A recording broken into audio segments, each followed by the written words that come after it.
வையகம் வாழ்க வளமுடன். சிந்தை அடக்கியே சும்மாவிருக்கின்ற சீரறிய செய்த குருவே, அந்த நிலை தனிலறிவு அசைவத்திருக்க பெரு ஆனந்தம் கொண்டுடங்கே. இந்த பெரும் உலகமிசை எடுத்த பல பிறவிகளில் இறுதி பயனாகிய சந்ததமும் என மறவாத சாந்த வாழ்வளித்தோர் என் சந்தோஷ செய்தியிடுவே.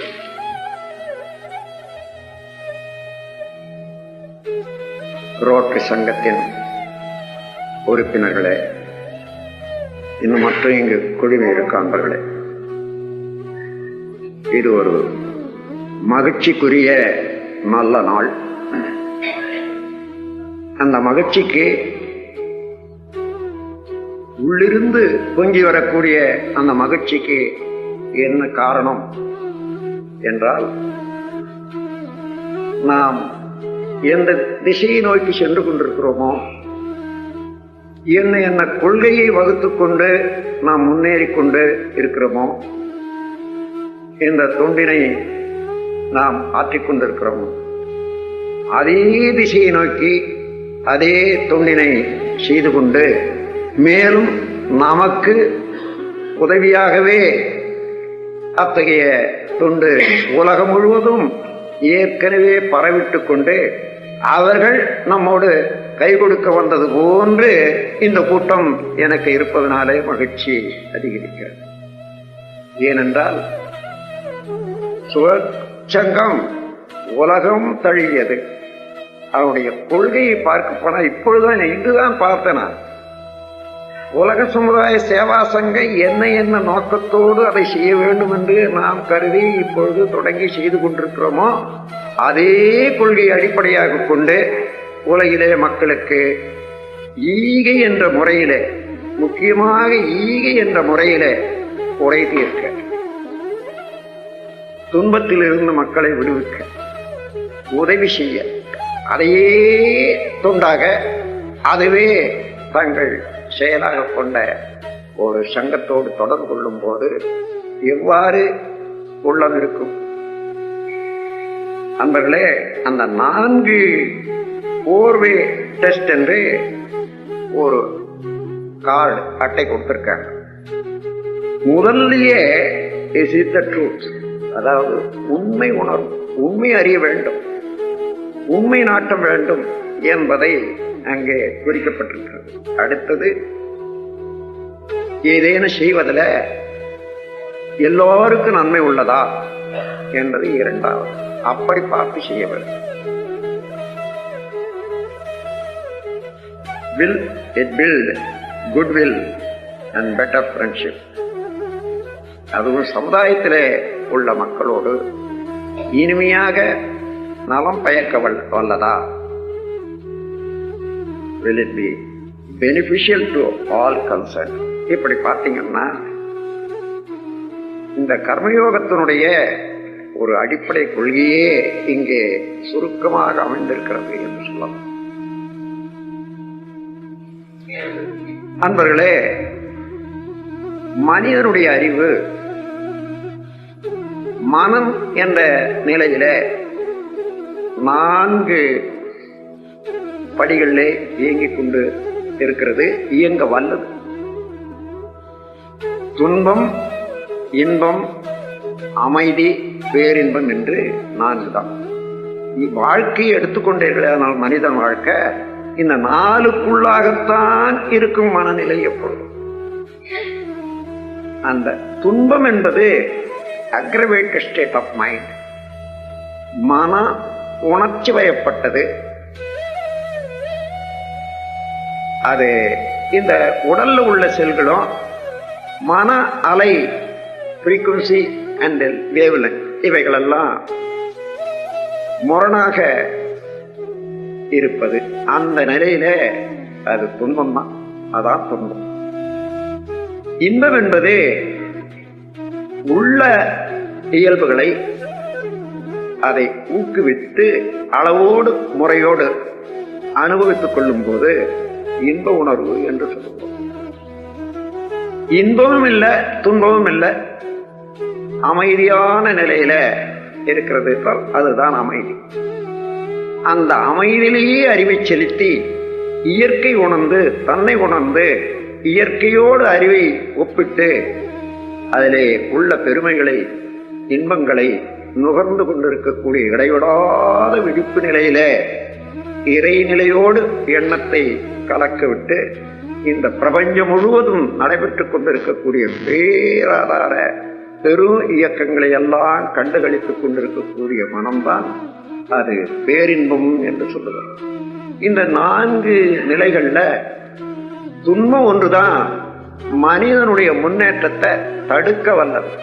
ஓரளவு தவறுகளை சுட்டிக்காட்டி திருத்த வல்லது என்றாலும் அப்படி திருத்தி கொள்ள முடியாதவர்கள் என்ற அந்த துன்பமே வாழ்க்கையிலிருந்து விலகி உணர்ச்சி வயப்பட்டு பல தீய செயல்களை செய்ய தூண்டும். மனித பிரிவினுடைய நோக்கத்தையே அடைய ஒட்டாமல் தடுப்பது துன்பம். ஆகையினால துன்பத்திலிருந்து மக்கள் மீள வேண்டும் என்று சொன்னால் அமைதி வேண்டும். அந்த அமைதியின் இன்பம் பெறுவதற்கு என்ன வேண்டும் என்று பார்ப்போம். அதுதான் தவம் என்றும் யோகம் என்று சொல்றோம். அந்த யோகம்னா வேற என்னமோ இல்லை, இணைப்பான இயல்புக்கு ஒத்த இணைந்த வாழ்க்கை. ஒவ்வொரு பொருளும் இந்த உலகத்துல ஒரு நேச்சுரல் ரிதம் என்று இயற்கையினுடைய அமைப்பில அது முறையாக இயங்கிக் கொண்டிருக்கிறது. அப்படி இயங்கிக் கொண்டிருப்பதுல அந்த நேச்சுரல் ரிதம் என்பதே சடப்பொருளானாலும் சரி எந்த பொருளானாலும் சரி அதுதான் இறைநிலையானது. அறிவு என்ற பகுதியில 3 படிகளாக பிரபஞ்சத்தில் இயங்கிக் கொண்டிருப்பதை பார்க்கிறோம். ஒன்று, பரமாணு முதல் கொண்டு எல்லா தோற்றங்களையும் அறிவாக, என்ன அறிவாக? பேட்டர்ன், பிரிசிஷன், ரெகுலாரிட்டி, அமைப்பு, துல்லியம், இயக்க ஒழுங்கு என்ற முறையில எந்த பொருளை எடுத்து பார்த்தாலும் அந்த இயக்கத்திலே இந்த நியதி அமைந்திருக்கும். அதுதான் அறிவின் இறைநிலை. அறிவாக எப்பொருளிலேயும் இயங்கிக் கொண்டிருக்கிறது என்ற ஒரு உண்மையை உணர வேண்டுமானால் எந்த பொருளிலேயும் பேட்டர்ன், பிரிசிஷன், ரெகுலாரிட்டி என்ற அமைப்பு இருக்கிறது, அதில் தன்மை இருக்கிறது, அதிலே ஒரு இயக்க ஒழுங்கு இருக்கிறது.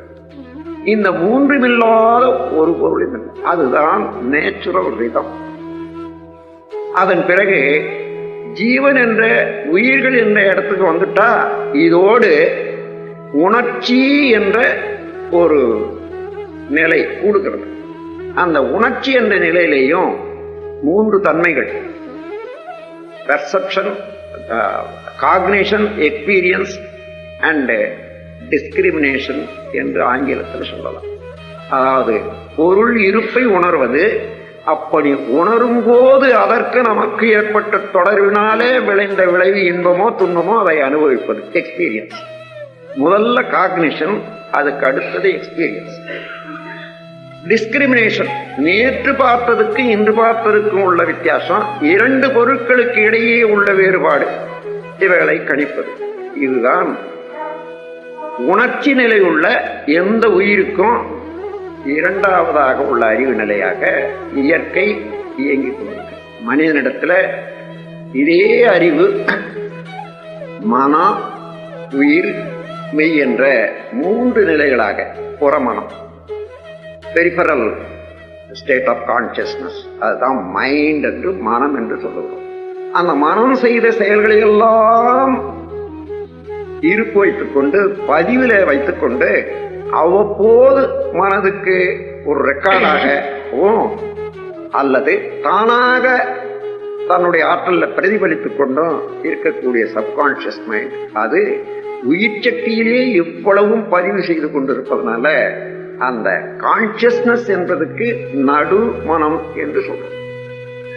அதற்கு அடிப்படையாக இன்ஃபினிட் ஸ்டேட் ஆஃப் கான்சியஸ்னஸ், அதுதான் எங்கு நிறைந்ததாக முற்றறிவாக மனிதனிடத்திலே அது அடிமனமாக இருக்கும். அடிமனம், நடுமனம், முனையில பெரிஃபரல் கான்சியஸ்னஸ். ஆக அறிவு என்ற ஒன்று. 3 நிலையிலே மனித நண்டை இயங்கிக் கொண்டிருக்கிறது. புறமனமாக, உள்மனமாக, அடிமனமாக. அப்போ உண்மை பொருள், மெய்ப்பொருள் மனித நண்ட எவ்வாறு இருக்கிறது என்று காண வேணுமானால், other end of your mind is Almighty the conscious, Almighty the God. இதே மனத்தினுடைய அடித்தளம் போக முடியுமேயானால் அதுதான் மெய்ப்பொருள். மெய்ப்பொருளேதான் பொருட்களோடு தொடர்பு கொள்ளக்கூடிய புலனறிவில எல்லை கட்டி கொண்டு சிறு சிறு சிறு சிறு இயக்கமாக பகுதி பகுதியாக கண்டிஷனிங் ஏற்படுத்திக் கொள்ற போது அதுதான் மனம் என்று சொல்லுகிறோம். பிராக்ஷனல் கான்சியஸ்னஸ். இந்த நீதிகளை உணரும் போது மனிதன் அறிவிலை உயர்ந்தவன், கருவிலை சிறப்பான கருவிகள் அமைப்பாக கொண்டவன், எந்த பொருளோடும் இன்பத்தை அனுபவிக்க வல்லவன். அப்படி இருக்கிற போது இந்த 3 தன்மைகளை எந்த பொருளிடத்திலேயும் இறைத்தன்மையானது நேச்சுரல் ரிதம் என்ற முறையில பரமாணு முதல் கொண்டு எல்லா மேசஸ், அதாவது பிரபஞ்சத்தில் உள்ள எல்லா அசேதன பொருட்களிடத்திலேயும் பேட்டர்ன் பிரிசிஷன் ரெகுலாரிட்டி என்று ஒரு நீதியோடு இயங்கிக் கொண்டிருப்பதனால அந்த நீதியை உணர்ந்து கொண்டும், அதே போல உயிர்களிடத்திலே உள்ள உணர்ச்சிகள் நிலையை உணர்ந்து கொண்டும், மனிதனிடத்திலே அறிவின் தரத்தை உணர்ந்து கொண்டும், அவ்வப்போது நமக்கு வேண்டும் போது வேண்டியவாறு முறையோடு அளவோடு தொடர்பு கொண்டு எப்பொழுதுமே இன்பத்தை அனுபவித்துக் கொண்டே இருக்கலாம். துன்பம் வராத பாதுகாத்துக் கொள்ளலாம். அப்ப இன்பம் எங்கேயோ இல்லை, தன் செயலின் விளைவாக வருவதுதான் இன்பம். அதுதான் இயற்கையின் நியதி. எந்த செயல் செய்தாலும் அந்த செயலிலே ஒரு விளைவு உண்டு. செயலின் நோக்கம், செய்யும் திறமை, இந்த 2ஐ கொண்டு இடம், காலம், தொடர்பு கொள்ளும் பொருள் இவற்றுக்கு ஏற்ப விளைவு ஒன்று உண்டாகும். அந்த விளைவு இன்பமா துன்பமா என்று கணித்து அந்த அனுபவத்தை வைத்துக்கொண்டு மீண்டும் மற்றும் ஒரு முறை ஒரு செயலில் ஈடுபடும் போது முன் அனுபவம், தற்கால சூழ்நிலை, எதிர்கால விளைவு, இந்த 3ஐயும் கணித்துக் கொண்டு தான் சமுதாயத்திலே ஒரு உறுப்பினராகினால சமுதாயத்தினுடைய எண்ணம், sentimental feelings of the society. 2, இயற்கைக்கும் மனிதனுடைய அறிவுக்கும் உள்ள ஒற்றுமை கெடாம இருக்கணும். அப்போ தனக்குள்ள நன்மையாகவே இருக்கணும், தனக்கும் பிறர்க்கும் இடையில இனிமையாக இருக்கணும், எண்ணத்துக்கும் அறிவுக்கும் இயற்கைக்கும் மாறுபடாத இனிமையாக இருக்கணும். இந்த முறையில இனிமை காக்கக்கூடிய அளவுல தெரிந்து திட்டமிட்டு சிந்தித்து செயலாற்ற வல்ல அறிவு மனிதனண்டே இருக்கு. அந்த மனிதனுடைய அறிவை நல்ல முறையில அதை விரித்து அதை நாம் சரியாக பயன்படுத்தி கொண்டோமேயானால் எல்லாவற்றையும் தெரிந்து கொள்ளவும் முடியும், அதே போல அனுபவிக்கவும் முடியும். எந்த குறையும் மனிதனிடத்துல இல்லவே இல்லை. ஆனால் அந்த அறிவை சரியாக பயன்படுத்தாத குறைதான். அந்த குறையை போக்குவதற்கு அகத்தவத்தின் மூலமாக மனதை வெளியிலே திரிய விட்டுக் கொண்டு இருந்தால் ஒரு பொருளை பார்க்கிறோம், அதனுடைய இன்ப துன்பத்தை அனுபவிக்கிறோம், அதில் ஒரு பதிவு உண்டாகிறது, அந்த திருப்பி திருப்பி பிரதிபலிக்கிறது, செயலாற்ற தூண்டுகிறது, எண்ண தூண்டுகிறது. அப்படியே அதன்றி சிந்தித்து நான் முன்ன செய்த இப்படி இன்னது விளைந்தது, எனக்கு என்ன வேண்டும், அதை பெறுவதற்கு எவ்வாறு செய்ய வேண்டும், என்ன செய்ய வேண்டும், அப்படி நான் செய்து பயனடையும் போது என்னுடன் சேர்ந்த பிரதர்ஸ், அதாவது சகோதரர்கள், உலகத்தில் வாழ்ந்து கொண்டிருக்கிறவர்கள், அவர்களுக்கு நன்மையா தீமையா அதெல்லாம் இங்க இருக்கிறது. சொற்கோப்பை என்ற சுழற்சங்கத்தினுடைய கொள்கையில பார்த்தா அவ்வளவும் பொதிந்து கிடக்கின்றது. எனவே அந்த முறையில பார்க்கிற போது இனிமை, இன்ப வாழ்வு எப்படி கிடைக்கும்? உடலுக்கும் உயிருக்கும் இணைப்பு இருக்க வேண்டும். உடலுக்கு, அதாவது இந்த உடல்ல 5 நிலைகள் சொல்லலாம். சாலிட், லிக்விட், ஹீட், ஏர், எனர்ஜி என்று. சாலிட் என்றதுதான் பிசிக்கல் செல்ஸ் எல்லாம் சேர்ந்து, அதாவது பல செல்கள் கூடி இந்த உடலாக காட்சி அளிக்கிறது. அதற்குள்ளாக ரத்த ஓட்டம், அதற்கு மேல வெப்ப ஓட்டம், அதற்கு மேல காற்றோட்டம், அதற்கு மேல உயிரோட்டம். இந்த 5க்குள்ளாக உயிருக்கும் உடலுக்கும் இனிமையாக, நோயில்லாம இனிமையாக இருக்க வேணுமானால் ரத்த ஓட்டம், வெப்ப ஓட்டம், காற்றோட்டம், இந்த 3ம் அளவில, அது தன்மையில, ஓடும் முறையில சரியாக அமையும். இந்த 3ம் குறைபட்டாலும் முரண் ஆனாலும் உயிருக்கும் உடலுக்கும் கான்ஃபிளிக்ட், நட்பு வேறுபடும். ஆகையினால அங்க நோய்வாய்ப்படுகிறோம். ஆகையினால நோய் இல்லாத பார்க்கணும்னு சொன்னா இந்த 3ஐயும் சரியாக வைத்துக் கொள்வதற்கு அதற்கு ஏற்ற உணவு, உறக்கம், உழைப்பு, உடலுறவு, எண்ணம், இவைகளை எல்லாம் சரியா வைத்துக் கொண்டு உடலுக்கும் உயிருக்கு இடையே உள்ள உறவை சரியாக வைத்துக் கொள்ள வேண்டும் என்பது ஒன்று. அதன் பிறகு இந்த உயிருக்கும் மனதுக்கும் ஒரு உறவு நல்லா இருக்கணும். உயிர் என்பது ஆற்றலை எப்பொழுதுமே வெளியிட்டு உற்பத்தி செய்து கொண்டே இருப்பது. It is called magnetism, personal magnetism அல்லது பயோ மேக்னட்டிசம்.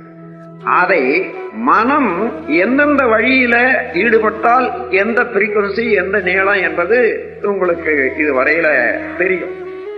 அத 40 to 40 சைக்கிள் பர் செகண்ட் சொன்னா அது பேட்டா வேவ் என்றும், உணர்ச்சி வயப்பட்ட நிலைகள், விழிப்பு நிலையில எல்லாருக்கும் பொருள்களை பார்க்கிறது, எண்ணுவது, இவைகளெல்லாம் உண்டாகிறது. அதற்கு மேல அமைதியாக அந்த மனதை கொண்டு வரும்போது ஆல்பா வேவ் என்று சொல்வார்கள்.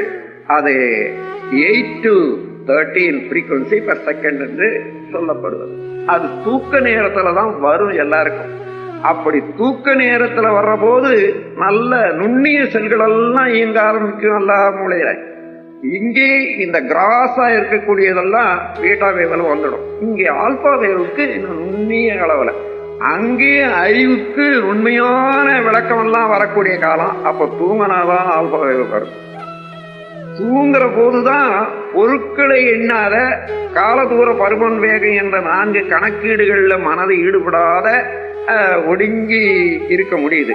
ஆனால் அதே ஒடுக்க நிலைய உயிரை உணர்ந்து உயிர் மேல் மனம் செலுத்தி அதை தியானம் செய்யற போது அதே தூக்கம் என்ற நிலைக்கு வருது. தூங்காமலும் விழிப்போடு இருக்கிறோம்.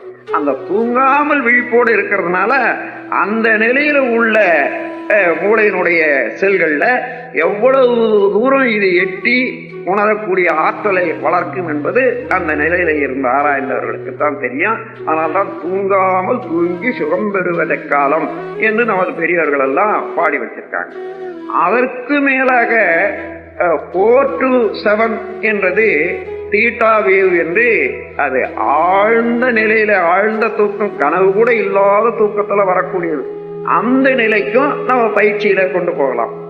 கடைசியாக ஒரு நிலை இருக்கிறதுல 1 to 3, அது டெல்டா வேவ் என்று, அது அன்கான்சியஸ் ஸ்டேட் என்று, கோமா ஸ்டேட்னு சொல்லுவாங்களே, அந்த நிலைக்கு கூட இந்த தியானத்துல வர வர வர வர மனதை அங்கே கொண்டு போனால்தான் இறைநிலை உணர்வு.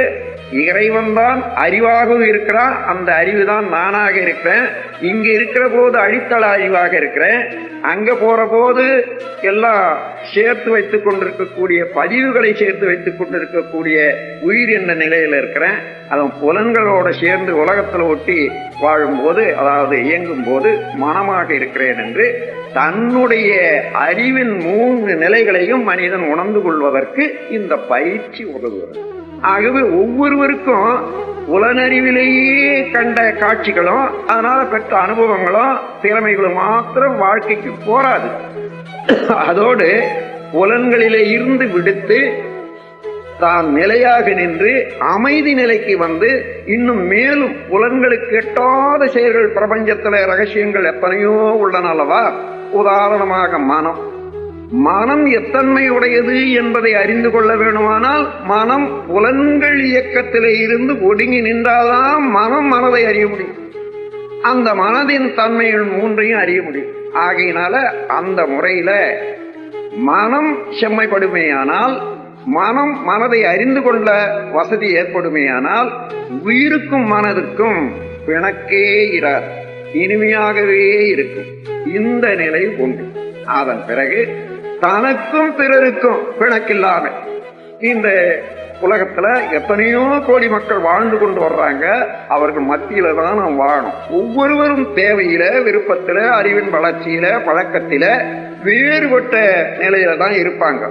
ஒருவரே தேவையில, பழக்கத்துல கொஞ்ச நேரம் மாறுபடுறோம். ஆகையினால வேறுபட்ட எண்ணங்களும் செயல்களும் உடைய மக்கள் மத்தியில நான் இருப்பதனால அவைகளெல்லாம் ஒத்துக்கொண்டு இணைந்து சகிப்புத்தன்மையோட விட்டு கொடுத்தல், தியாகம் என்ற முறையில நான் எந்த முறையில எல்லோரோடும் இனிமையாக வாழ முடியும், என் செயலை எவ்வாறு ஆக்கிக் கொண்டு அவர்களோட பிணக்கில்லாது வாழ முடியும் என்ற போதுதான் தனி மனிதனுக்கும் சமுதாயத்துக்கும் இடையே பிணக்கில்லாத அமைதி பெற முடியும்.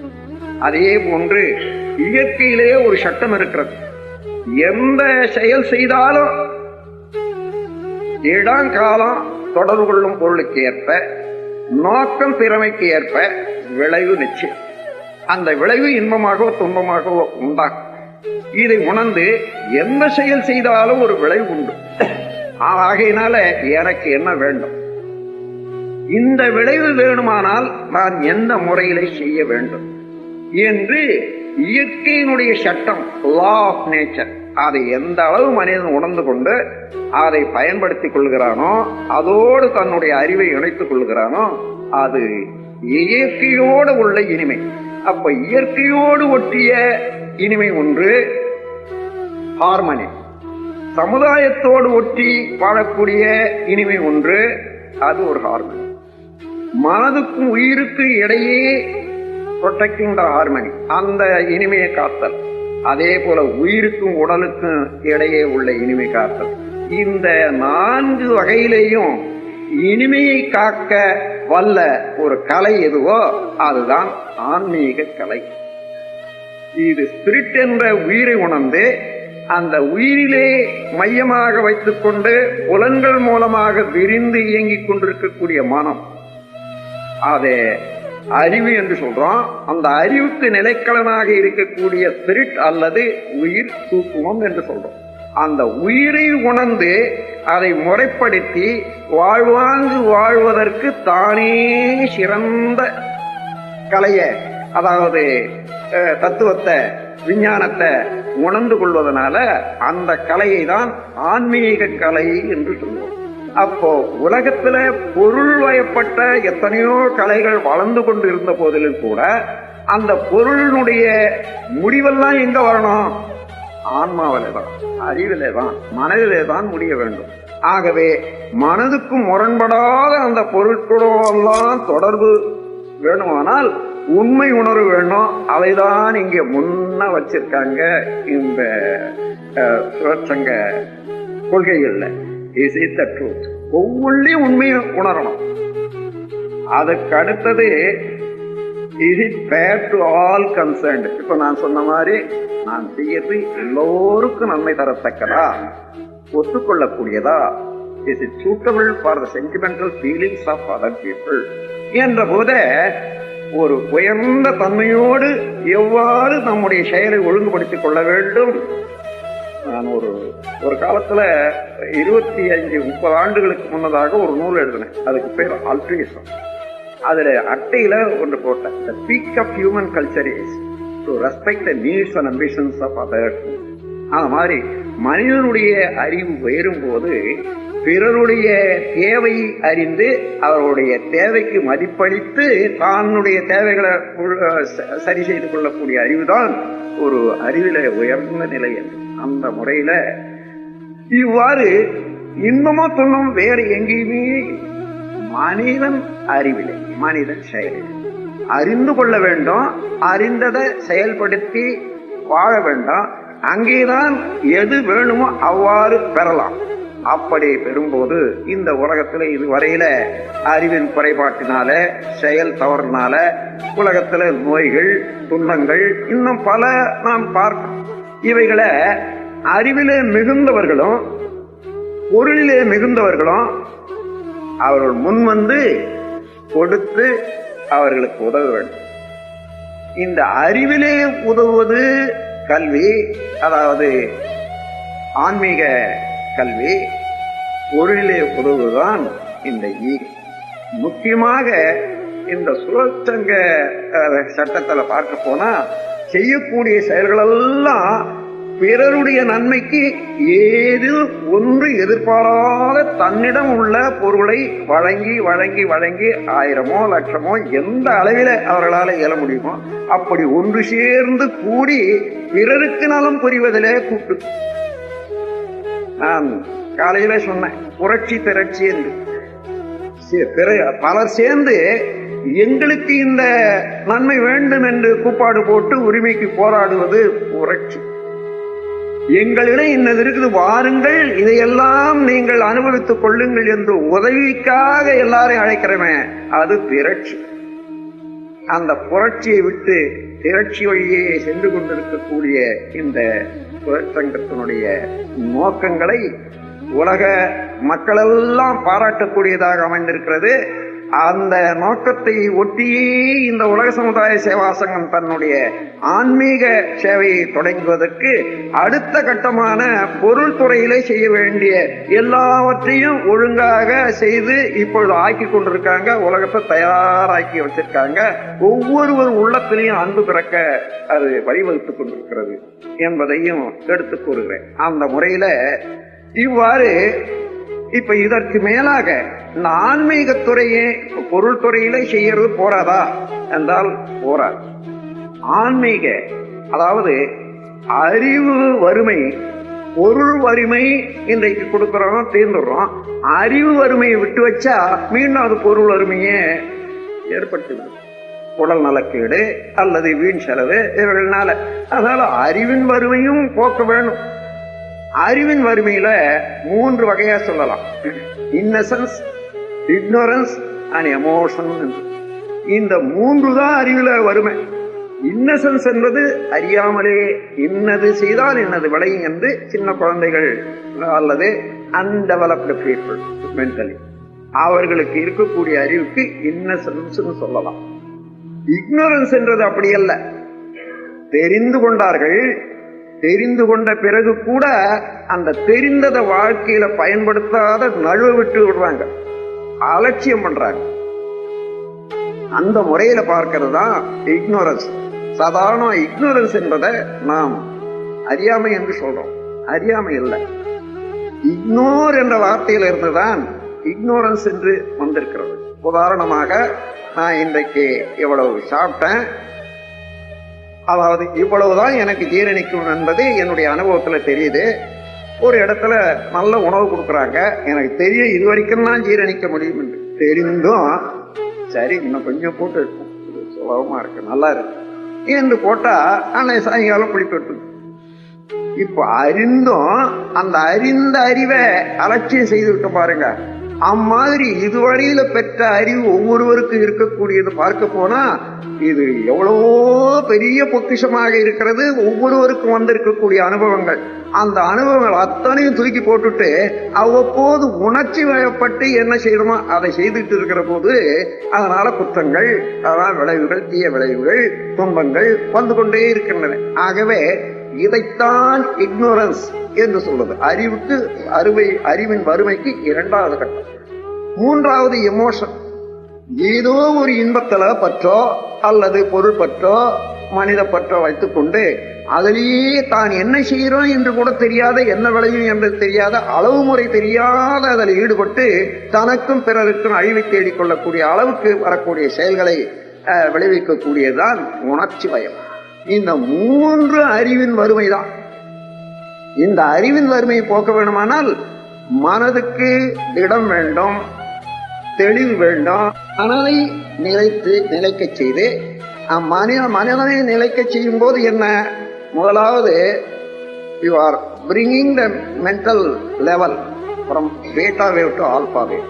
அது தானாகவே உயிரை மாத்திரம் உணர்ந்து நிற்கிற போது புலன்களால கண்ட காட்சியெல்லாம் மறந்து, அதாவது ஒரு காலதூர பருமன் வேகம் இந்த 4 கணக்கீடுகளால வடிவம் எடுக்காத, அந்த குணங்களாக மாறாத இருப்பில் உள்ளவே நாடி போற போது இந்த அப்பசெப்டிவ் அப்ரோச் இதுல புலனடக்கம் உண்டாகும்.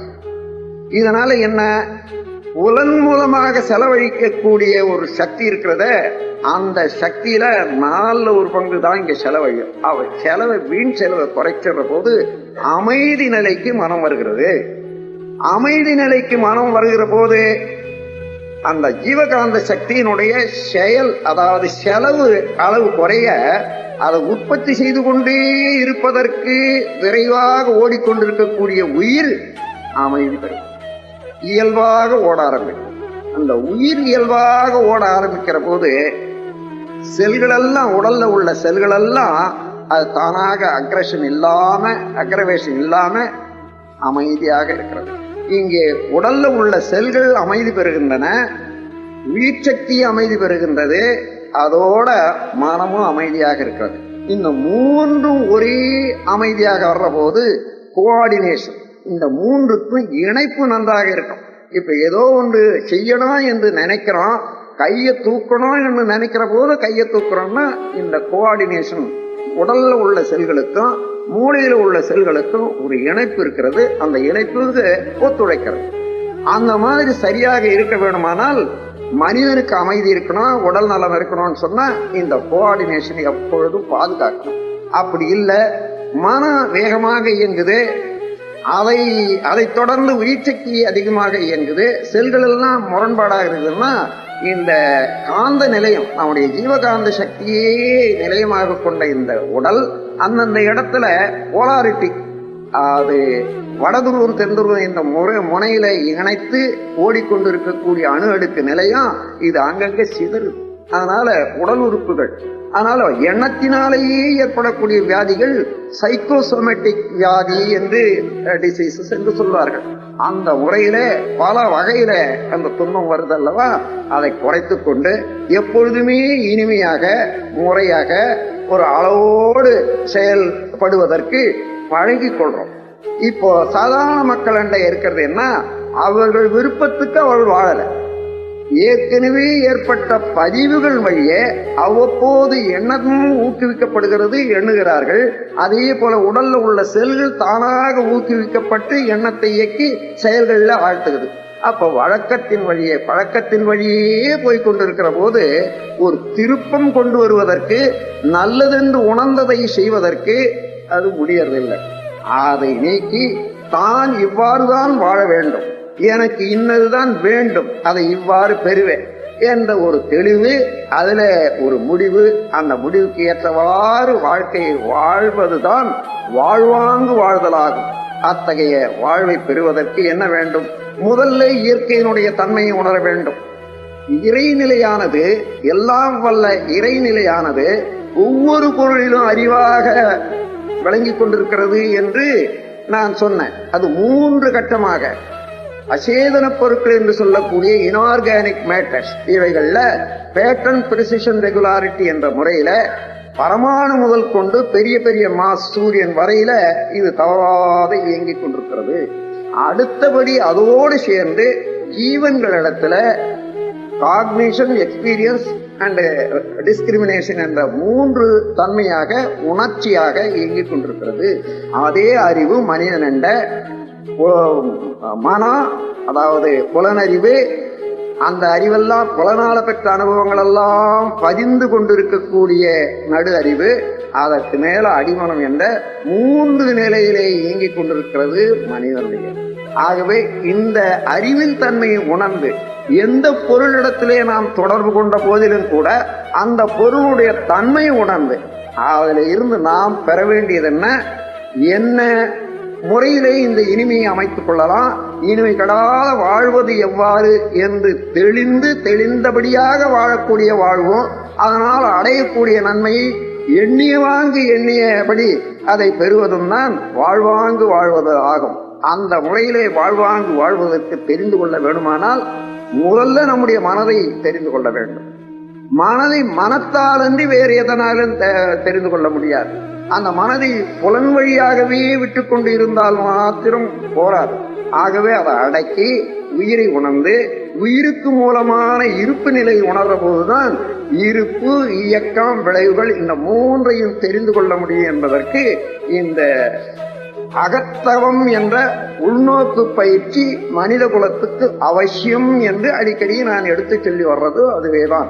இதன் மூலமாகத்தான் புலன்களின் மூலமாக வரக்கூடிய ஒரு கண்டாமினேஷன்ஸ், அந்த கெடுதல்களை எல்லாம் நீக்கி, அந்த குற்றங்களை எல்லாம் நீக்கி அவ்வப்போது நம்மை சுத்தம் செய்து கொள்ளும். உடலுக்கு உணவு சாப்பிட்றோம், பலம் இழந்த பலத்தை கூட்டிக் கொள்றோம். குளிக்கிறான், அழுக்க போக்குறது. அதே போல உயிருக்கும் பலம் ஊற்றுறதுக்கு நம் மனதை ஒடுக்கி நின்று வலு ஏற்படுத்திக் கொள்ளணும். அதே போல இன்னென்ன வகையில குற்றங்கள் எழுகின்றன, இன்ன செயல் செய்யலாம் செய்யக்கூடாது என்று உணர்ந்து தன்னை திருத்திக் கொள்ளும் செயலுக்கு அந்த உயிருக்கும் சுத்தம் வேண்டும்.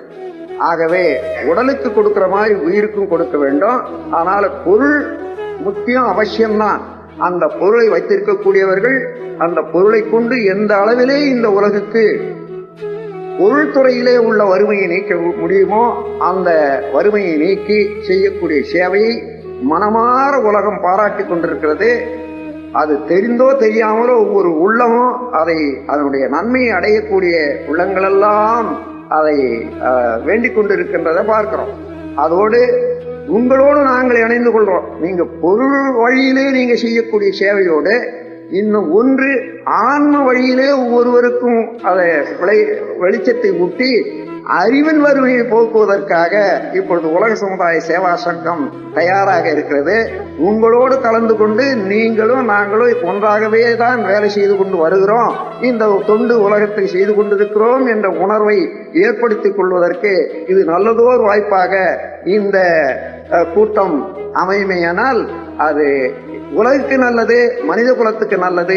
ஏனென்றால் ஏற்கனவே இது நல்ல உலகம் முழுவதிலும் பரவி நல்ல வேரூன்றி மக்கள் உள்ளத்தில இன்னதுதான் சுயச்சங்கம் என்று தெரிந்து அதனுடைய பயனடைந்த எண்ணிறந்த கோடானு கோடி மக்களெல்லாம் பயனடைந்தவர்கள் எல்லாம் பாராட்டி கொண்டிருக்கிற இந்த காலத்துல ஆன்மீக அறிவும் அவசியம் என்று உங்களோடு குரல் கொடுத்து கொண்டு நாங்களும் பின்ன வந்து கொண்டிருக்கிறோம் என்று சொல்லி உரையை முடிக்கிறேன். வாழ்க வளமுடன். வாழ்க.